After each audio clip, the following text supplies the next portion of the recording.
Nikola Jokic last night absolutely picked apart the Lakers defense by casually putting up another triple-double and picking up right where he left off last season. In this video, we're going to do a deep dive on last night's game film to see exactly what Jokic did on the court to find success. Now, to LA's credit, I thought their size did give Nikola some issues around the basket.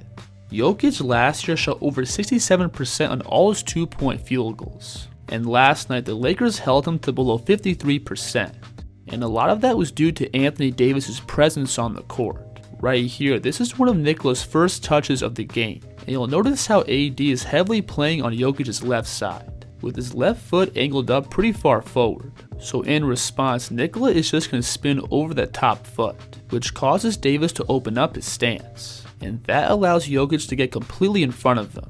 Now against 95% of bigs, Nikola's going to use his body to find a way to score from this spot, but from here AD's size and length allows him to still make a play on the ball. So the simple counter for the Nuggets was to pull Jokic out of the paint and let him drain in threes from over the top. Now Nikola isn't known for taking threes in super high volume, but he is capable of making in-game adjustments, and he's easily a good enough outside shooter that the defense can't afford to leave him open,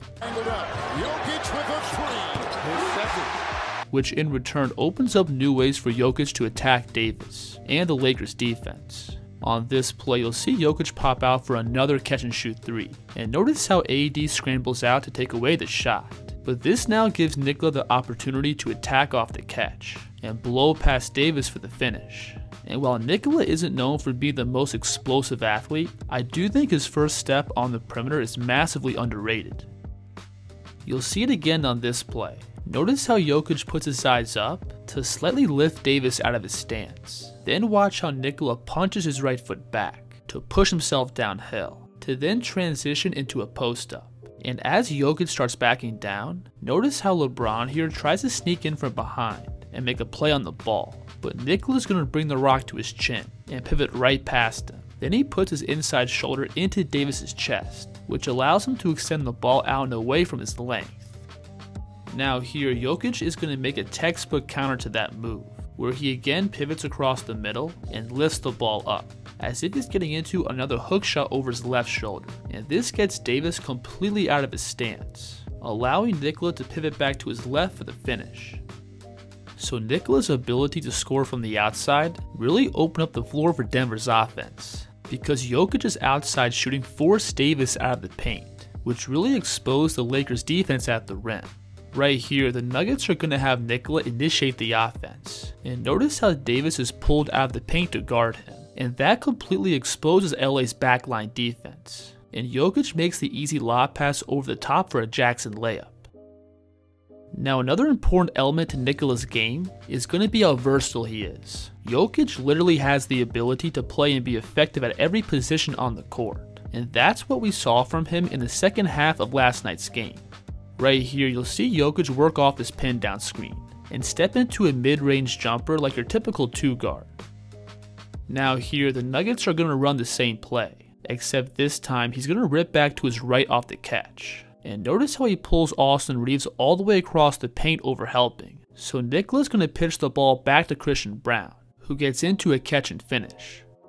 Now throughout the game, if Anthony Davis wasn't in the paint guarding Nikola, it was going to be an easy 2 points for the Joker. So in the second half, if Nikola had a mismatch, the Lakers would respond by sending extra bodies at him, which obviously won't work against arguably the best passing big of all time. Right here, you'll see Nikola going up against a mismatch, and watch how LA throws 2 extra bodies at him. But right off the dribble, Nikola's going to snap a one-hand pass out to KCP, who's now got an easy closeout that he can attack.